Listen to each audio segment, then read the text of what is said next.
ini Pak Yai, Wahabi ini kan sesat, banyak ulama yang menyesatkan.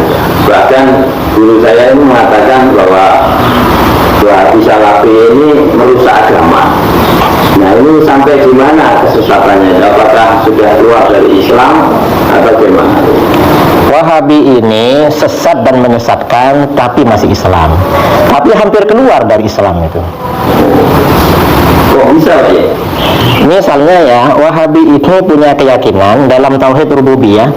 Abu Jahal dan Abu Lahab itu beriman dan bertauhid rububiyah. Padahal di dalam Al-Quran, Abu Jahal dan Abu Lahab jelas syirik rububiyah. Jadi kalau Wahabi yang meyakini Abu Jahal dan Abu Lahab beriman rububiyah karena gak tahu ayat Al-Quran, itu sesat dan menyesatkan. Kalau sudah diberitahu bahwa Al-Quran mensyirikkan Abu Jahal dan Abu Lahab, masih ngotot Abu Jahal Abu Lahab beriman, maka kafir, keluar dari Islam. Oh, nggak ngaji ini, celeng berarti Wahabi mereka. Wahabi mereka. Hajar siap aing.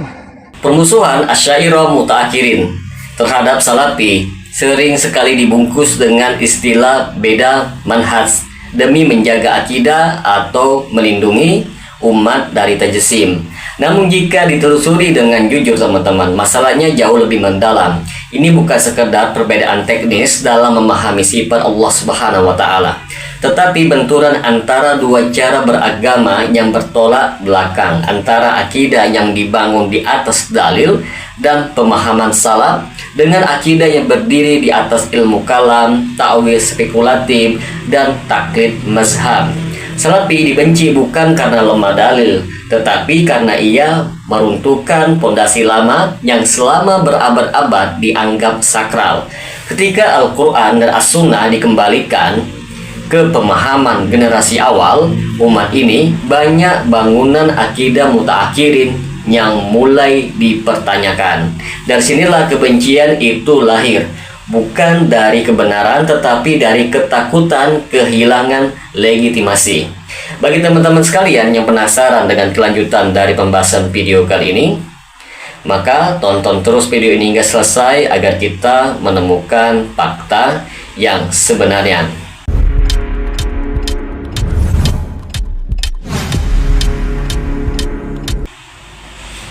Assalamualaikum warahmatullahi wabarakatuh. Jumpa lagi dengan saya Rio Mniadi di channel Manhaj Dakwah.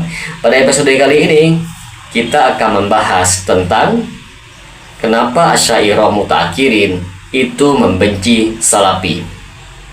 Kalau kita bicara soal Asy'ariyah Mutaakhirin membenci Salafi, sebenarnya ini bukan sekedar soal berbeda pendapat hal yang kecil.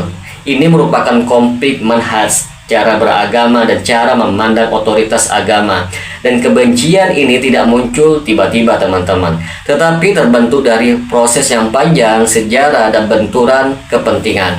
Yang pertama, perlu untuk dipahami terlebih dahulu bahwa Asy'ariyah Mutaakhirin itu bukan Asy'ariyah generasi awal. Ini penting.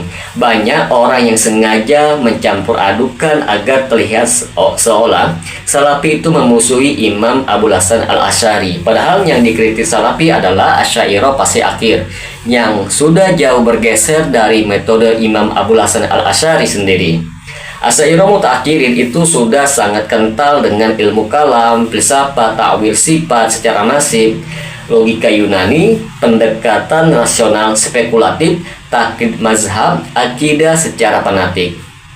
Nah, sedangkan Salafi datang dengan satu gangguan besar, kembali kepada Al-Quran dan As-Sunnah dengan pemahaman salaf. Disinilah masalah itu dimulai teman-teman. Salafi tidak datang membawa mazhab yang baru, tetapi Salafi berkata, kami tidak mau terikat kepada Asy'ari, Maturidi, atau siapapun. Kami ingin kembali ke cara Nabi, sahabat, dan tabi'in. Bagi Asy'ariyah Mutaakhirin teman-teman, ini sangat mengancam. Kenapa? Karena seluruh bangunan akidah mereka berdiri di atas otoritas mazhab, bukan sekedar dalil. Selama ratusan tahun, akidah Asy'ariyah Mutaakhirin itu diajarkan sebagai akidah resmi Ahlussunnah wal Jamaah yang menyelisihi Asy'ari berarti itu sesat. Yang tidak paham ilmu kalam tidak sah akidahnya. Lalu tiba-tiba Salafi itu datang dan berkata para sahabat tidak pakai ilmu kalam. Nabi tidak ajarkan 20 sifat. Imam Malik, Ahmad, Imam Syafi'i tidak pernah membahas jisim, jihad, arat, jawhar. Ini bukan sekadar bantahan ilmiah teman-teman. Ini membongkar legitimasi sejarah mereka. Asy'ariyah Mutaakhirin tidak marah karena Salafi kasar. Mereka marah karena otoritas mereka runtuh, narasi mereka digugat. Klaim kami Ahlussunnah satu-satunya itu dipatahkan. Nah, masalah berikutnya adalah soal sifat Allah. Asy'ariyah Mutaakhirin hidup dari ta'wil seperti istiwa. Mereka mengartikan menguasai, yad diartikan kekuasaan, wajah diartikan zat. Namun nuzul diartikan turunnya rahmat. Salafi datang dengan pendekatan sederhana tetapi mematikan. Kami menetapkan apa yang Allah tetapkan tanpa tahrif, tanpa takhir, tanpa tamsil. Bagi Asy'ariyah Mutaakhirin ini teman-teman, ini dianggap tajsim, tasbih. Padahal tuduhan itu hanya hidup dalam logika ilmu kalam, bukan dalam Al-Quran dan As-Sunnah. Salafi tidak mengatakan bagaimana. Salafi hanya mengatakan Allah punya sifat sesuai keagungannya. Justru Asy'ariyah Mutaakhirin yang membayangkan dulu lalu menolak bayangan itu serta menuduh orang lain. Di titik ini teman-teman, kebencian berubah menjadi defensif ideologis. Karena kalau Salafi itu benar, maka kitab-kitab kalam mereka itu bermasalah. Kurikulum akidah mereka rapuh. Ajaran sifat 20 tidak punya dasar dari Nabi. Itu terlalu menyakitkan untuk diterima. Kalau kita berbicara lebih mendalam bahwa Salafi itu anti taklid buta. Asy'ariyah Mutaakhirin teman-teman sangat bergantung pada taklid.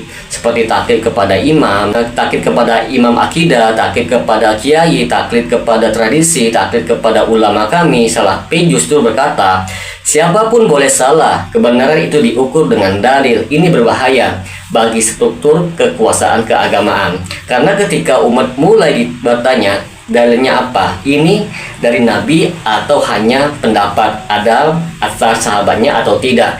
Maka ajaran lama mulai goyah. Kebencian semakin besar ketika Salafi berani mengkritik tokoh-tokoh besar Asy'ariyah Mutaakhirin seperti Al-Baqillani, Al-Juwaini, Al-Ghazali dalam aspek kalamnya, Ar-Razi.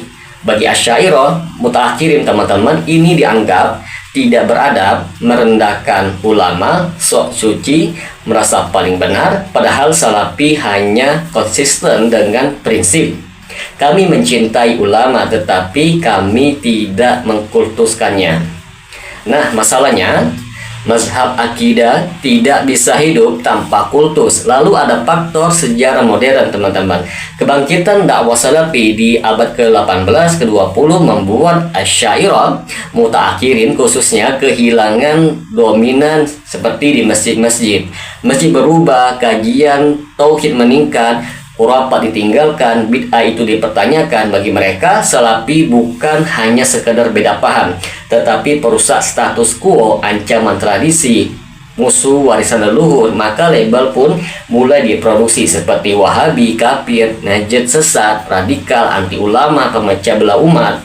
Padahal ini bukan debat ilmiah, ini strategi delegitimasi Asy'ariyah. Asy'ariyah Mutaakhirin tidak ingin umat mendengar argumen Salafi, karena sekali umat mendengar mereka akan bertanya. Dan ketika umat bertanya, taklidnya runtuh seketika.